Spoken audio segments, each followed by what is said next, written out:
মৰিয়নীত ৰাজ্য দলৰ প্ৰাৰ্থী জ্ঞানশ্ৰী বৰাৰ হৈ অখিল গগৈ নিৰ্বাচনী প্ৰচাৰ। মৰিয়নীত ৰাজ্য দলৰ প্ৰাৰ্থী জ্ঞানশ্ৰী বৰাৰ হৈ সোমবাৰে প্ৰচাৰ অভিযান চলাই অখিল গগৈ। মৰিয়নীৰ ভেলোগুৰিত ৰাইজৰ এখন বিশাল ৰাজহুৱা সভাত অংশগ্ৰহণ কৰে অখিল গগৈ। ভাষণত যোৰহাটৰ 4 সমষ্টিতে মিত্ৰজোঁটৰ প্ৰাৰ্থী জয়ী হ'ব বুলি দাবী কৰে অখিল গগৈয়ে। ভাষণত মুখ্যমন্ত্ৰী আৰু ৰূপজ্যোতি কৰ্মীক সুৰধাৰ সমালোচনা অখিল গগৈ। সভাত ৰাজ্য দলৰ উপসভাপতি বেদান্ত লস্কৰ, ভাস্পতি শইকীয়াকে ধৰি বহুসংখ্যক দলীয় নেতা-কৰ্মী উপস্থিত থাকে।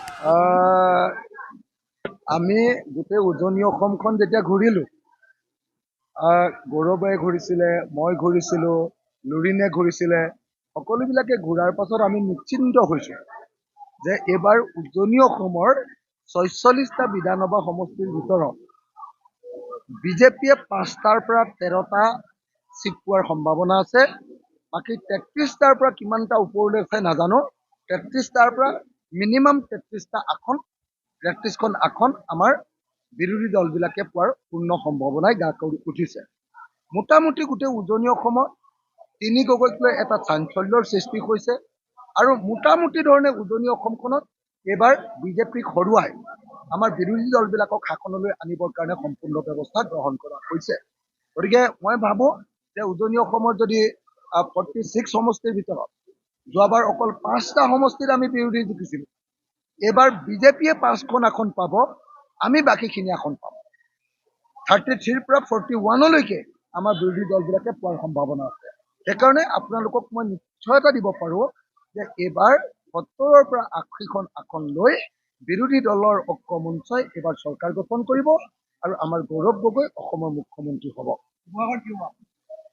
শিৱসাগৰত নিশ্চিতভাৱে ৰাইজৰ দল জয়ী হ'ব। মৰিয়নীত নিশ্চিতভাৱে ৰাইজৰ দল জয়ী হ'ব। তিয়কত নিশ্চিতভাৱে কংগ্ৰেছ দল জয়ী হ'ব।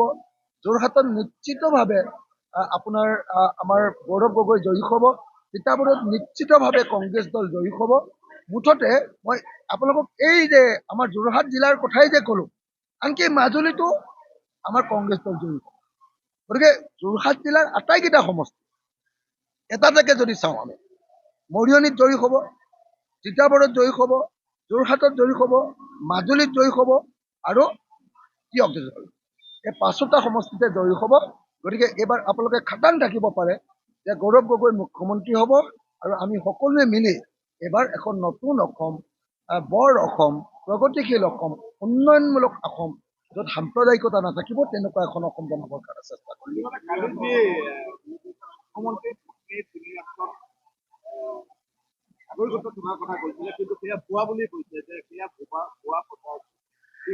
মানে সদায় যেতিয়া মুখ্যমন্ত্ৰী পৰিয়ালৰ বিৰুদ্ধে অভিযোগ উঠে, মুখ্যমন্ত্ৰীয়ে সদায় ভুৱা বুলি কয় আৰু সদায় এটা মানহানিৰ গোচৰ কৰে। যিমান মানহানি এনেকে গোচৰ তৰি আছে, CMৰ ঘৰতে এখন কোৰ্টে হৈ যায়। মোটামুটি এখন কোৰ্ট তেওঁলোকৰ ঘৰতে বনাবই পৰা হৈ গৈছে। গতিকে অকল CMৰ ওপৰত মানুহে কোৱা কথা, CMে কৰা কেলেংকাৰীৰ বিৰুদ্ধে, তেওঁ পৰিয়ালে কৰা দুৰ্নীতিৰ বিৰুদ্ধে কোৱা কথাৰ কাৰণে তেওঁ নিজৰ ঘৰতে এখন কোৰ্টে বনাই ল'ব পাৰে। মানহানিৰ গোচৰ তৰাটো কেতিয়াও এটা গুৰুত্বপূৰ্ণ এলিগেশ্যনৰ উত্তৰ হ'ব নোৱাৰে। গুৰুত্বপূৰ্ণ এলিগেশ্যনটো আহিছে যে মুখ্যমন্ত্ৰীৰ পত্নীয়ে 3খন পাছপৰ্ট বিদেশী ৰাষ্ট্ৰত ৰাখিছে, তাৰে ভিতৰত 2খন আকৌ ইছলাম ধৰ্মীৰ ৰাষ্ট্ৰ। এতিয়া এই 3খন যদি নাই, তেতিয়াহ'লে তেওঁলোকৰ পত্নীয়ে আহি চিধাকে ক'ব লাগে যে মোৰ 3খন পাছপৰ্ট নাই, এখনেই পাছপৰ্ট আছে, আৰু যদি 3খন পাছপৰ্ট আমাক প্ৰমাণ কৰি দেখুৱাব পাৰে, তেতিয়াহ'লে তেওঁ শাস্তি ল'ম বুলি মুখ্যমন্ত্ৰীৰ পত্নীয়ে আহি ক'ব লাগে। সেইটো তেওঁ কিয় নাহে? অভিযোগ উঠিছে মুখ্যমন্ত্ৰীৰ পত্নীৰ ওপৰত আৰু উত্তৰ দিছে হিমন্ত বিশ্ব শৰ্মাই চালে বেৰে কোবাই। এইটো এটা অপৰাধমূলক ঘটনা। সেইকাৰণে মই ভাবোঁ যে মুখ্যমন্ত্ৰীৰ পত্নী যদি বিদেশৰ মানে আপোনাৰ নাগৰিকত্ব মানে পাছপৰ্ট লৈছে, মানে নাগৰিকত্ব থাকিব লাগিব। নাগৰিকত্ব যদি লৈছে, তেতিয়াহ'লে ডেফিনেটলি আপোনাৰ আপোনাৰ ভাৰতৰ নাগৰিকত্ব কেঞ্চেল হ'ব আৰু অসমৰ মুখ্যমন্ত্ৰী পত্নীক ইমিডিয়েটলি গ্ৰেপ্তাৰ কৰিবৰ কাৰণে মই দাবী কৰিছোঁ। নাম্বাৰ 1। দ্বিতীয় কথাটো হ'ল যে মুখ্যমন্ত্ৰীৰ পৰিয়ালৰ ঘৰৰ 52,000 কোটি টকা বিদেশত আমেৰিকাত ইনভেষ্টমেণ্ট কৰিছে বুলি ইতিমধ্যে অভিযোগ আহিছে। 52,000 কোটি টকা ডুবাইতটো ইনভেষ্টমেণ্ট কৰাটোৰ কথা ময়ো জানো। ডুবাইত যে মুখ্যমন্ত্ৰীৰ পৰিয়ালৰ ইনভেষ্টমেণ্ট আছে বেছিভাগ পলিটিকেল খবৰ ৰখা মানুহেই জানে। এইটো কনফাৰ্ম, এইটো মিছাকৈ একো লাভ নাই। ডুবাইত মুখ্যমন্ত্ৰীৰ পৰিয়ালৰ সঁচাকৈ ইনভেষ্টমেণ্ট আছে। বাকী এতিয়া আমেৰিকাতো ইনভেষ্টমেণ্ট আছে বুলি যিটো কথা কৈছে সেইটো আমি নাজানো। সেইটো যদি হয় 52,000 কোটি টকা ইমান ডাঙৰ এটা অভিযোগ অনাৰ পাছত মই ভাবোঁ যে অসমৰ মুখ্যমন্ত্ৰীয়ে পদত্যাগ কৰা উচিত। অসমৰ মুখ্যমন্ত্ৰীয়ে পদত্যাগ কৰি CBI তদন্ত দিয়া উচিত আৰু CBI তদন্ত শেষ নোহোৱা পৰ্যন্ত অসমৰ মুখ্যমন্ত্ৰীয়ে চৰকাৰী প্ৰশাসনিক কাম কাজৰ পৰা আঁতৰি থকা উচিত। সেইকাৰণে মই এই মুহূৰ্তত দুটা দাবী উত্থাপন কৰিলোঁ। এক, ৰিণিকী ভূঞা শৰ্মাক গ্ৰেপ্তাৰ কৰিব লাগে। দুই, অসমৰ মুখ্যমন্ত্ৰীয়ে পদত্যাগ কৰিব লাগে। আৰু তিনি, অসমৰ মুখ্যমন্ত্ৰীৰ পৰিয়ালৰ ওপৰত CBI তদন্ত ঘোষণা হ'ব লাগে। হয়, যথেষ্ট ৰাইজৰ ভাল সহায় পাইছোঁ। প্ৰতিখন গাঁৱৰ ৰাইজ সমৰ্থনত ওলাই আহিছে। আনকি যিসমূহ ঠাইলৈ মই যাবও পৰা নাই, সময়টো যিহেতু আমি এলায়েন্সৰ বাবে বাট চাইছিলোঁ, যথেষ্ট সময় দেৰি হৈছিলে। সেইবাবে ৰাইজসকলে কিন্তু তাৰ পাছতো সেই কথাটো বুজি লৈছে আৰু তাৰ পাছতো ৰাইজ নিজেই বহু ঠাইত ওলাই আহিছে। ৰাইজৰ সমৰ্থন মোক লগ নোপোৱাকেও, সাক্ষাৎ নোপোৱাকেও বহুজনে মোৰ বাবে কষ্ট কৰি আছে, ৰাতি দিন একাকাৰ ঘূৰি কাম কৰি আছে। গতিকে সেই প্ৰতিজন ৰাইজ, মৰিয়নিৰ ৰাইজৰ যি আশীৰ্বাদ, সেই আশীৰ্বাদ বুকুত লৈ মই সদায় আগুৱাই যাবলৈ চেষ্টা কৰিম। আপুনি যিটো কথা কৈছে যে বাগানৰ ৰাইজৰ সমৰ্থনো বহুত বেছি পাইছোঁ। বাগানৰ উঠি অহা প্ৰজন্ম, মহিলাসকলৰ সমৰ্থন, দেউতাক খুৰাসকলৰ সমৰ্থন বহুত বেছি পাইছোঁ। আৰু তেখেতসকলে আজিকালি আচলতে মানুহক অকল আৱেগৰ ৰাজনীতি কৰাটো মানুহে বুজি পায় যে এয়া আৱেগৰ লগত খেলা কৰা হৈ আছে। কাৰণ মোবাইলটো সকলোৰে হাতে হাতে থাকে নহয়। আজি আমাক বাগানত সোমাবলৈ কিয় বাধা দিছে? বাৰে বাৰে বাগানত কথা ক'বলৈ যাওঁতে আমাৰ মাইক কাঢ়ি নিবলৈ চেষ্টা কৰা হৈছে, ৰাস্তাত ভেটা দিবলৈ চেষ্টা কৰা হৈছে। প্ৰত্যেকটো দিনে অপ্ৰীতিকৰ পৰিস্থিতি চেষ্টা কৰা হৈছে। আৰু এনে অপ্ৰীতিকৰ পৰিস্থিতি চেষ্টা কৰাৰ বাবে আমি দুখিত যে বহুকেইখন বাগানলৈ আমি যাবও নোৱাৰিলোঁ। কাৰণ প্লেনিং আছিলে যাম, 10খন মিটিং কৰিম বুলি যদি বাগানত লওঁ, ট্ৰেভেলিঙত এটা টান যায়। তাতে আকৌ অপ্ৰীতিকৰ পৰিস্থিতি হোৱাৰ কাৰণে মোটামুটি চিটুৱেশ্যন চম্ভালোতে ওলাই আহোঁতে এঘণ্টা সময় নষ্ট হৈ যায়। ক'ৰবাত আমি এইবাবেই যাব পৰা নাই কাৰণ ৰাস্তাত গাড়ী নচলে, ৰাস্তাত গাড়ী পৰিছে, ঘূৰাই আনিব লগা হৈছে। এনেকুৱা ধৰণৰ পৰিৱেশ পৰিস্থিতিও আমাৰ হৈছে। কিন্তু বাগানৰ কথাটো হ'ল যে বাগানৰ উঠি অহা প্ৰজন্মটো তেওঁলোক বহুত স্মাৰ্ট। আজিকালি প্ৰতিগৰাকী আই খুৰাসকলৰ হাতত, মহিলাসকলৰ হাতত মোবাইলটো থাকে।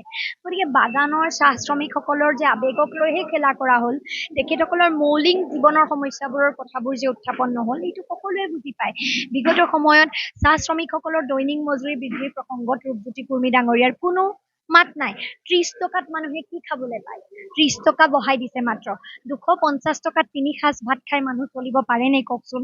বাগানৰ ভাই ভনীসকলৰ, দেউতাসকলৰ যেতিয়া বেমাৰ এটা হয় আৰু বেমাৰ হয়, তেওঁলোকে হস্পিটেললৈ দৌৰে, দৰৱ নাথাকে, মেচিন নাথাকে, চিকিৎসক নাথাকে, আমাৰ টেষ্ট কৰিব নোৱাৰে, বাহিৰৰ পৰা দৰৱ আনি খাব লাগে। সেই পইচা তেওঁলোকে ক'ত পাব?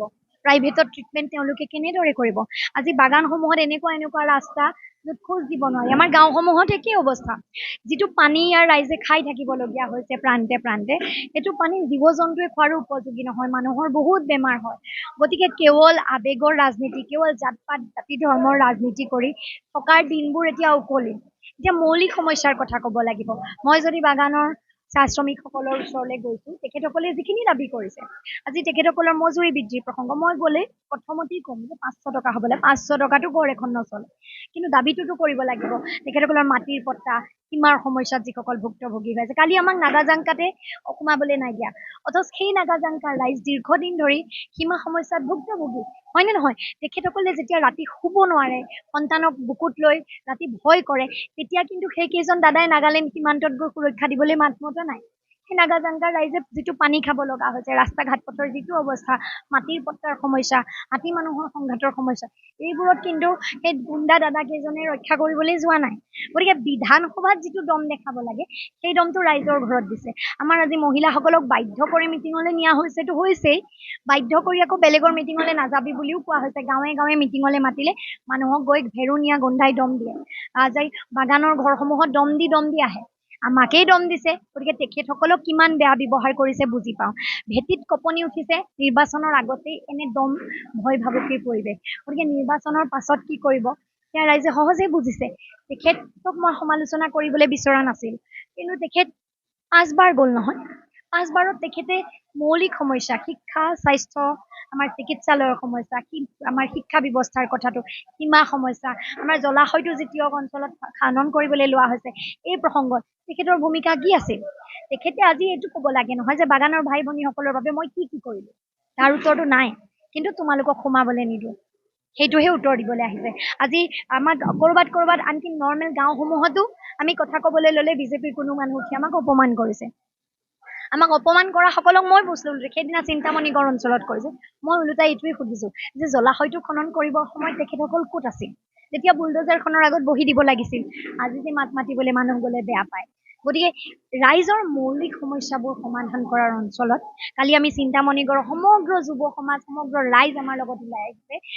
তিয়ক মৌজা, শিমলুগুৰি মৌজাৰ ৰাইজ ওলাই আহিছে। প্ৰত্যেকটো অঞ্চলৰ আজি আমাৰ 2টা ব্লকৰ ৰাইজ পাৰ ভাঙি ওলাই আহিছে। মুঠতে ৰাইজ এইবাৰ দৃঢ় প্ৰতিজ্ঞ যে দীৰ্ঘদিনীয়া ৰাজতান্ত্ৰিক যি শাসন, আচলতে কুৰ্মী পৰিয়ালৰ শাসন, এই শাসন কাৰো পক্ষত নাথাকিল। তেখেতৰ সন্তানে ৱাটাৰ পিউৰিফায়াৰ পানী খাব আৰু বাগানৰ আমাৰ শ্ৰমিকৰ, আমাৰ খেতিয়কৰ, আমাৰ ব্যৱসায়ীসকলৰ সন্তানে গেলা পানী খাব।